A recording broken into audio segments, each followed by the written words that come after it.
Everyone dreams of living an uncommon life, and the best asset you have to achieve your dreams is you. Welcome to the Uncommon Wealth Podcast.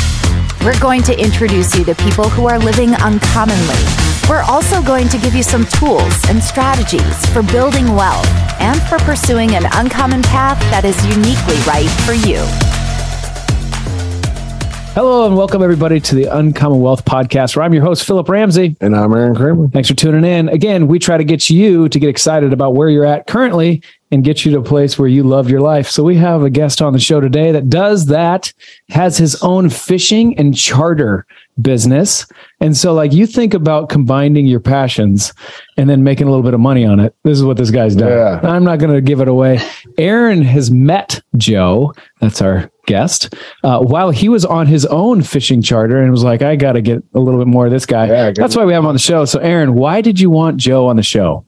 Gosh, that's yeah, because Joe is fun, man. Like he just really like talked to me, like helped my daughter, and like really intuitive on everything. Like answer, like here I am from Iowa, not even around the ocean, asking really stupid questions, but like answered it well, made me feel smart. Like they weren't stupid questions, but I know they were.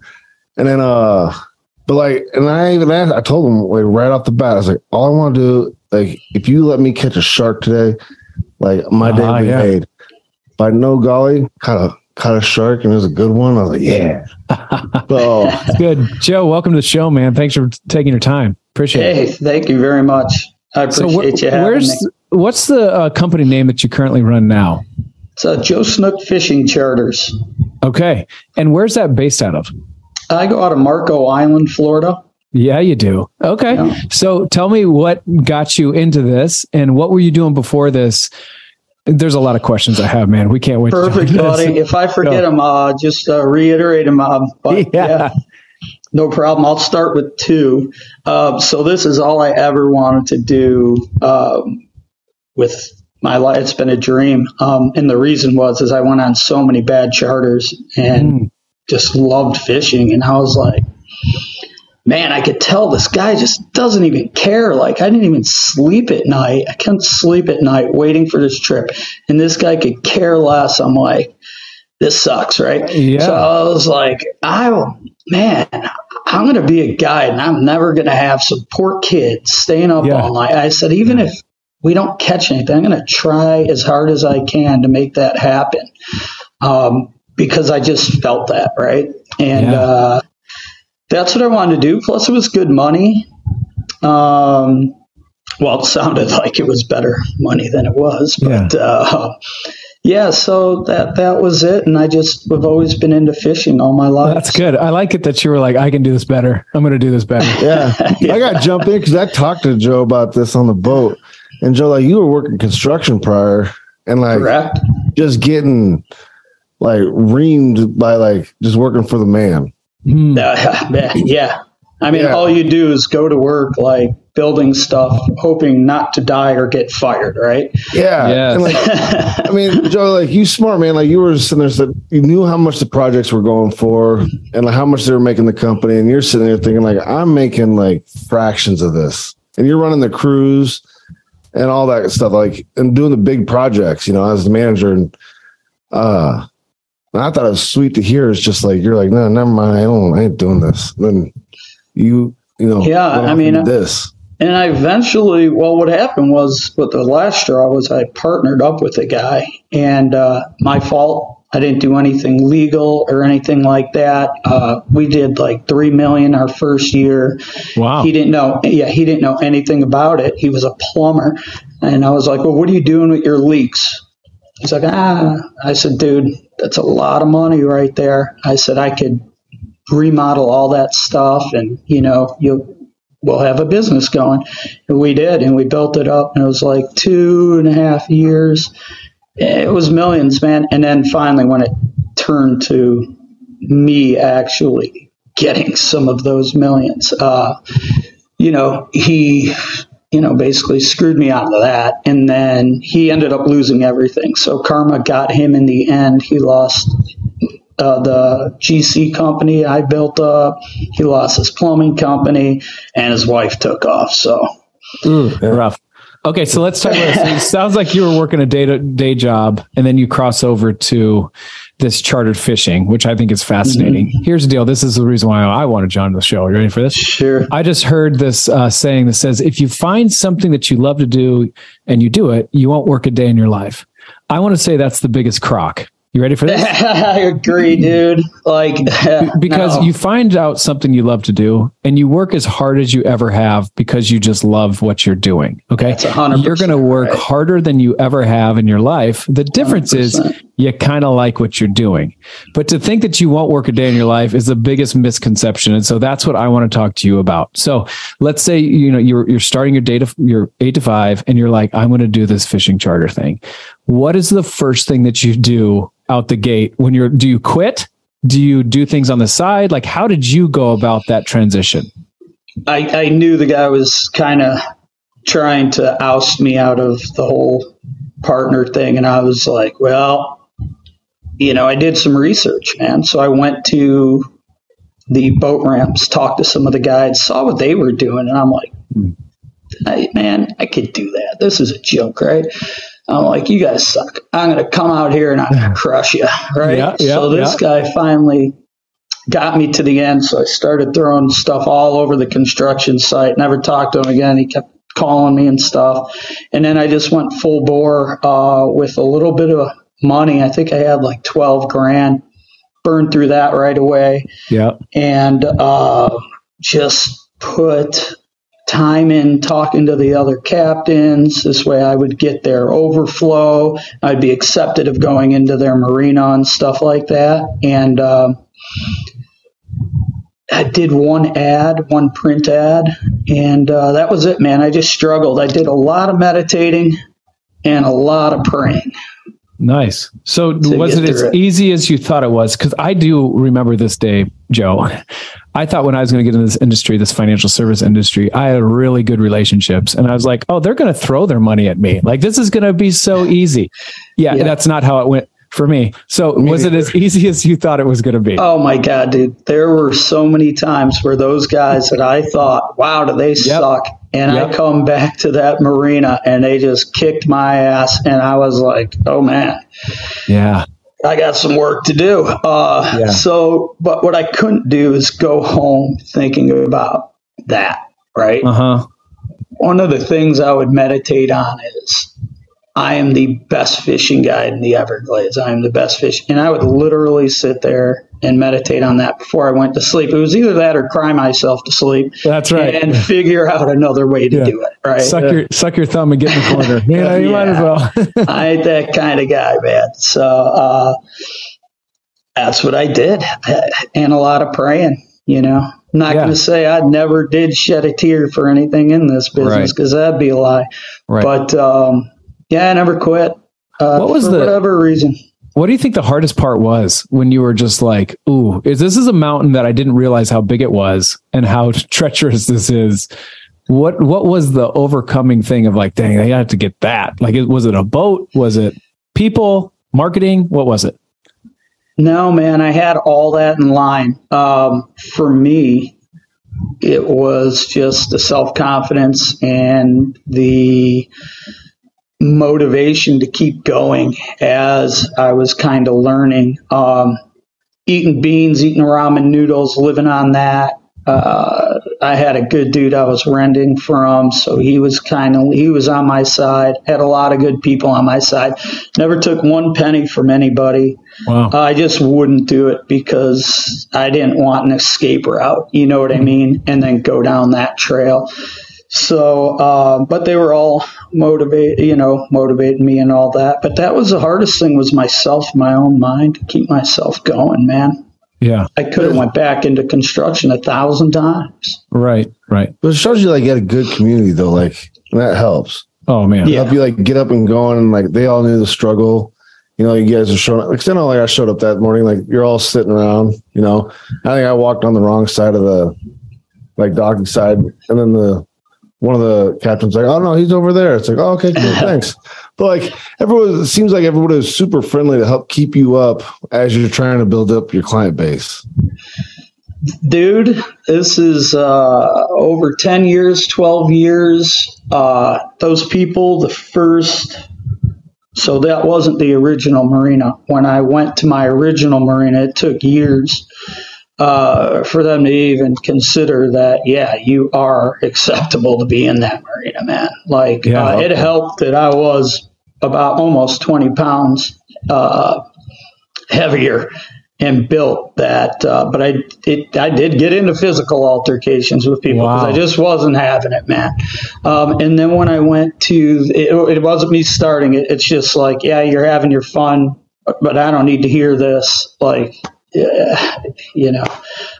so then I went to this new marina like 4 years after I had built up a solid reputation and built and won 2 tournaments in the slowest boat, ugliest boat, and smallest boat. So I built up my reputation that way. And still, when I went to this new marina, not having it. Dude, nobody talked to me for years, and I really, really couldn't care less. I didn't understand it, but now I do, because I have some, I've seen a lot come and go, and I've tried to help some, and all they do is just, you get nothing out of helping them, unfortunately. Wow. So I see why they were like that, because they probably did the same. They're like, some other guy just coming in here, he'll be gone, and you're just kind of a nuisance. Yeah. But now it's different.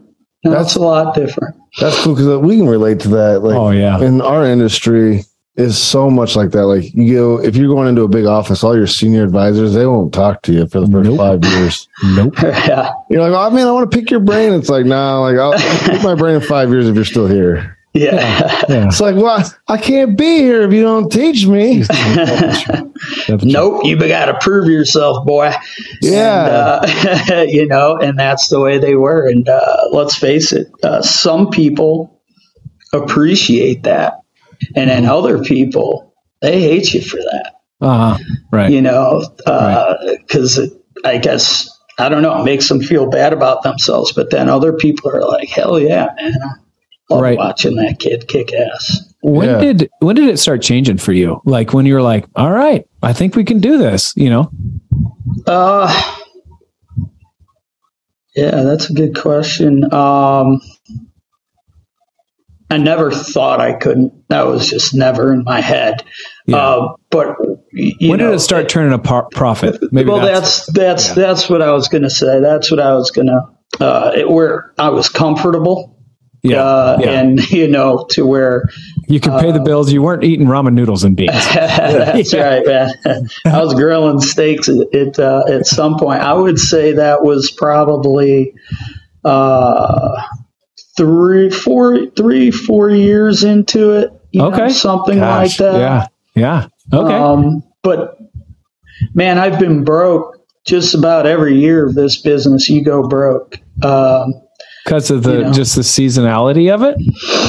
No.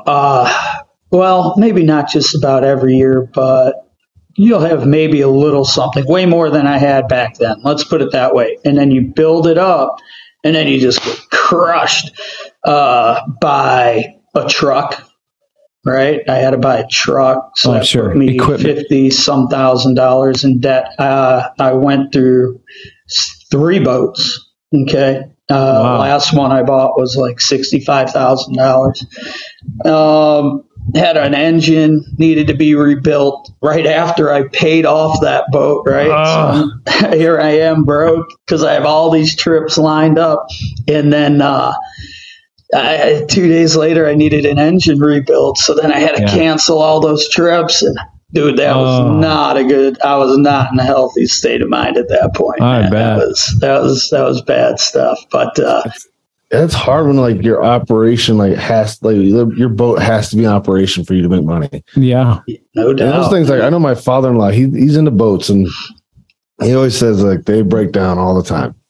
Yeah, I mean, I put 500 hours a year or more on your boat. Yeah, people are like, I've had this boat forever. I got 130 hours on it. Yeah. You don't use it much, do you? Every day. I'm like, huh, okay. For an hour. Yeah, Right.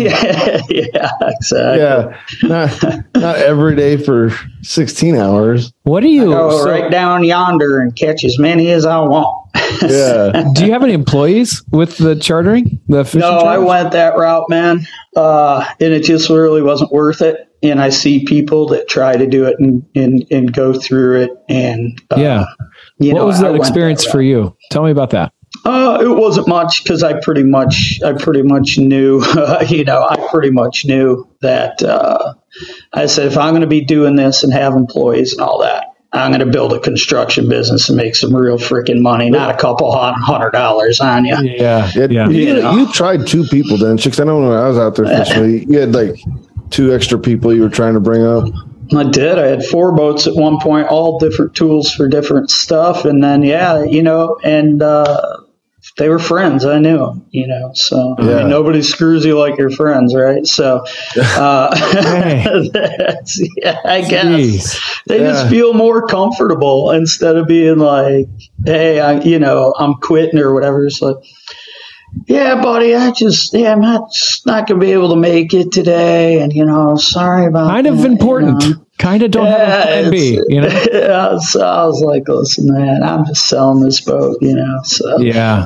No, you can't sell it. I'm like, You don't show up to work, I'm selling it. right. Right. What do you want me to do? So I sold that. And, so then I had 4 boats to maintain and fix at one point. So that was a lot. Okay. Right. Yeah. So I gave up quickly. Sorry. Obviously, this is a people business, right? It's service business. That's what you're doing. You're chartering people. You're making sure they have a great time. Tell us your best experience that you've had that you were like, man, this is the high. And then, my next question would be like, when's the lowest? Like, what was the bad story? But let's start with the high, because I feel like that's going to be uplifting. Yeah. And then we're going to say like, what's the one you're like, what am I doing? Sorry, man. Am I getting like negative or something? No, this is great. Here's the beautiful about it. Yeah. Is, dude, it's sitting right there. It's like you get that quite a bit, not every day, unfortunately, but he's like, man, let's get a shark, Yeah. And I'm like, hell yeah, like if that. And then he was just stoked out of his mind. Then he got a snook, and then when I got this little girl, his daughter, and I'm like holding this big fish, like, dude, to me, what I take that, pretty seriously, like, I don't know. I mean, that's pretty cool. And that happens every once in a while. Yeah. And I love it. And that's exactly why I wake up, when things go right and the fish cooperate. Yeah, that's right. So tell this real quick though. It's funny, like not that this is like a uplifting story, but it's a fun story for me. Like with the hammerhead shark. Oh yeah. Like your scary time there. Well, we had one on yesterday. So here's like the low, right? This kid kid was like, dude, and I was determined. I kept him out like an extra hour because the kid loved fishing, like just sick in the head with fish. He just reminded me of me all day. He was out there the day before fishing the beach. So I'm like, now, man, I could get you hooked up on a shark. So we do. Chumming up, 2 hammerheads come out, boom, pitch it out there. Kids got it on. And then, for whatever reason, that hook pulled out, and I mean, I've seen kids cry over lost fish and stuff, so I didn't see, but he had his head down for a while, Oh, man. And I was like you said, with the instruction and stuff, I think the mom was like, damn, this guy's all over him.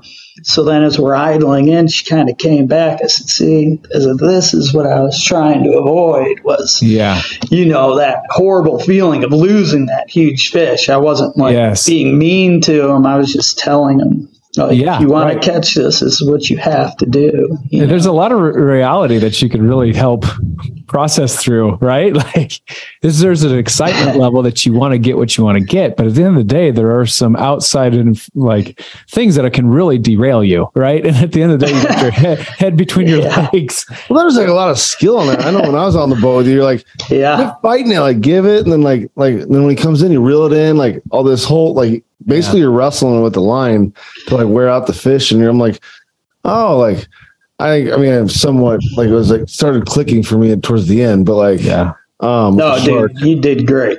Like I'm not shining you on. Like this kid just wouldn't stop at the like how you started, but then you caught on really. Yeah, wow. I didn't think you were, but you did. I was listening, coachable. Sometimes you were. Delay. I thought you were just going to run in and grab him, beat the shit out of him, throw him on the boat. Actually, I was going to happen. I wanted to see that too. Yeah. It was funny. Like a couple days after we got back, I saw a video of a guy trying to like bring a shark in, and he got his like a hold of his pinky and like ripped it off. You know? Wow. Oh yeah. And I was like, hey, that's why we didn't bring it into the boat. Yeah. But. No, I don't remember you telling me a story about how like you were pulling in a fish and out came like a hammerhead shark and like took the fish from you. Oh yeah, the tarpon. Yeah. I'll show you for the viewers that don't know what that is. I'll pull up. This was about 150-pound big silver fish, right? And they go leaping out of the air and the sharks have learned. So the sharks are like the Indians and the buffalo, right? The Indians followed the buffalo and then they eat the buffalo and all that. Mm-hmm. So now you have the sharks following the migration pattern of the tarpon. And when they're hungry, they eat them. So what they've learned is when they're hooked, they're vulnerable. They're easiest to get. Yeah. Yeah, correct. So they're trained on that. Jeez. Yeah, so it's very, very nerve-wracking to stick my hands in the water. Yeah. And it's not like you fling him in like a bass, right, man? Like, you got this thing. It's a two-hand deal in his mouth. And when that sucker starts, like, you lose him a few times usually, you know? So that's bringing up all that, which attracts the shark. And the one time, I had that thing on the side of the boat. I'm telling the guy, come and get your fish. All of a sudden, everybody just went, wow. Look, I felt the tug. I let it go. I looked over. There's blood all over. This huge fin, tails flying around. Hammerhead. And I said, man, I didn't really see it too well. I said, how big was it? They all said at the same time, as big as the fin boat. I was like, okay. It's a megalodon. Exactly. Oh man, I can't wait for this picture. I can't wait. I know. I'm sorry, dude. Here's one that's not even that big, but. Oh man. Okay, so that's the big fish. So you didn't get a picture of the hammerhead, but you just get a picture of how big the fish is. Yeah, which is massive. That was like tuna. That's what he ate, dude. And he bit it in half. Imagine the size of that fish. So. Yeah. Dude, that's scary. I know my big fish that I caught, I was not near as big as that. Like it was kind of sucks because like you reel them in and they get real tired, you know, and you wear them out, so you throw them back in. But then they can't like run away from a shark. Then we saw this thing. He got bitten in half by a shark. Oh, really? So I forgot about that. Yeah, that sucked. Trophy breeder snook. Got eaten. I know it's crazy. It is to see like what it's like there, but it's kind of freaky because it's like that's not where we're meant to be. I'm not really a fisherman, but I feel like if I was on a chartered fishing thing, I would be a fisherman. Yeah, that's because like I'm the guy, and I live in Iowa. We live in Iowa, which you probably don't know where it is. It's like nothing around the ocean. He's from Illinois, actually. You're from Illinois. Okay. Yeah, you're 2 hours up the road, buddy. Maybe bass. And like, if you get a bat, anyway, you're fishing all day, you get 2 bites, and then maybe one of them you're going to pull in for a while. But that's just not my personality. But for ocean, I feel like you put it in, you're going to get something. Yeah. And it's going to be like the jackpot. It's going to be the biggest thing that you've ever seen in Iowa. And you're going to have somebody help you take it off the hook. You love it. This thing, like Joe's like a lifter, meathead, and wrestler. So like he gets it. Yeah. So John, like you get it all. Like I hate fishing like in Iowa. Right. That's so boring. Don't ask me to go. But like going out to the ocean or like these big like lakes and stuff, like you get done to pull these fish in, you get done and your arms are like just done. Cause Joe even called me out on the boat. He's like, dude, what are you doing? Like, are you left-handed? I was like, no, I can't use my right hand. He's like, quit being a wimp and just do it. I'm like, okay. That's great. That's great. You do see people, man, like some of these tarpon will take over an hour, right? So about 10 minutes into it, they're like, oh, taxed. I can't do it. But then after that, like warm up or whatever, right. And then their primal instincts, like somebody always is like, all right, let me take the ride, give you a break. They're like, no way. Yeah. And they just dig deeper, man. And then they don't stop, you know. That's one of the coolest things to see is that. Did you ever catch a marlin? I don't know what it is about the marlin, but like the big things that they have in like the offices with the like, you know, the fin thing. Is that what I'm talking about, right? The marlin? Yeah. It can be. Yeah, it's definitely one of the billfish species. Have you ever gotten one of those? No, I haven't, unfortunately. Okay. Is that like the great white buffalo? You know, is that like the to me it is, buddy. Okay. Okay. Nice. Okay, so that takes money, buddy. That fish takes a lot of money. I get it. That's a $4,000 charter in Hawaii. You know? Oh, okay. Something like that. Yeah. Right. Good to know. Yeah. Okay, so what's the future for your company, for you? I'd love to hear all of that. This company is probably going to get phased out. Well, it is going to get phased out by my construction company, unfortunately. It's going to take years. I mean, I'll be here and all that, but I got this construction, remodeling, home building business that I'm starting now, and I'm just going to be too busy to do this. Yeah. I gave it my all, blood, sweat, and tears. Killed myself for it. It's been 10 years. How long have you been doing it? Yeah, over 12 years. 12 years. But it's just not. I'm 48 now, right? And it's just not. There's no retirement in it. I don't have a rich wife or even a wife that works at all, which, you know, a lot of people do. That would be that. I would do it for the rest of my life if that was the case, right? Sure. Put 10 years into one and I see how that went. So that didn't work out. So now I got to do something that is just me, myself, secure my own future 100%, not depend on anybody or anything. So, unfortunately, It's good to know. So phasing out, what does that look like for you and the fishing company? Like, are you going to try to sell it? Can you sell it? Obviously, you have assets. What do you do then, right? Like, how do you situate yourself in such a way that maybe you can take some of the profit out of it? Yeah, I mean, that's a good question. I have heard of people selling their company, you know, for how much or whatever, I don't know, but I'm definitely going to have to find somebody and pick their brain on that. I would just have basically, you know, a boat, which anybody could go buy, and intangible assets, right? That would be the thing that I would have to try and build value on, such as, they can't have my reputation because they can't have me. Right. But so they can have like your website because it gets trails. You can have that website for sure. Facebook and stuff like that. It's trails and stuff like that. So they don't get you, but like, I mean, that's a big deal. You think about it, if you look at your Facebook, you got followers, you got like content up there, things like that. All that's worth something, you know? Yeah. It is hard for somebody to call themselves Joe Snook or have somebody that's been on the boat and be like, who's this guy? You know? So say I had multiple boats, called myself Sunshine Tours of Florida. Or they do. Actually, they do. Yeah. And the guy's, you know, he's killing it. That's something good. Like when you're thinking about phasing out of something, like how do you then situate it in such a way that you might be able to get some assets out of it? Like that is something different. Yeah, and you have never built your business in order for that, right? So it's going to be pretty hard as you start to see kind of like the grass and the profitability of your construction company or remodeling company.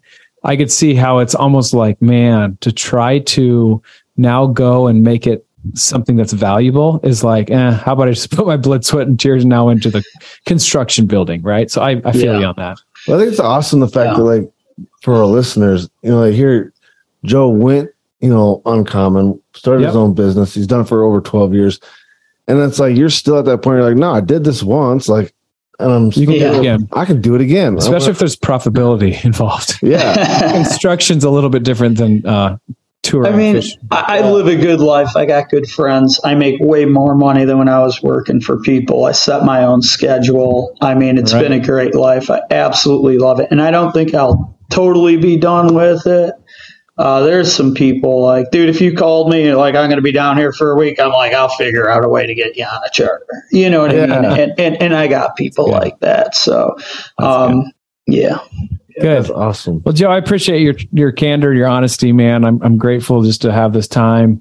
Obviously promote your fishing and charter company, but also just like give you kind of a high five on the way out. And like, you've done a good thing. Obviously you've have some core values that work in this whole uncommon space. And so to try to find something that fits, you have experience in it. I think I'd give you complete edification of just trying something that actually has some profitability for you to look out for yourself. Because at the end of the day, you're not going to go back and work for somebody. Like, you're too tainted for that. You're basically unemployable. Yeah. This uncommon path, it could be like, well, you're kind of turning into being unemployable. Because once you do it, you're like, nobody's gonna, we're not going back. So congratulations on your success with one company. I know it's going to be successful at whatever you put your mind to. It's great to get to know you. I wish I was on the boat with you to wrestle a big old fish, but I'll have to make it happen, man. Let's not forget, I did build that remodeling company on Marco Island. That was all me. Okay. I built that. Right. You got experience of it. So I went from that first and then that, but now going back. So we're taking except I'm getting all the money, and nobody could take that away from me. That's good, man. Well, hey, congrats and best of luck in the future, man. I appreciate your time. I appreciate you very much. Thank you very much. Yeah, you've been listening to the Uncommon Wealth Podcast. I've been your host, Philip Ramsey. And I'm Aaron Kramer. Until next time, go get unemployable. You know what I'm saying? Love it. Hell yeah. Thanks for listening. Talk to you later. Thank you very much. Thanks. Bye. That's all for this episode, brought to you by Uncommon Wealth Partners. Be sure to visit uncommonwealth.com to learn more about our services. Don't miss an episode as we introduce you to inspiring people who are actively pursuing an uncommon life.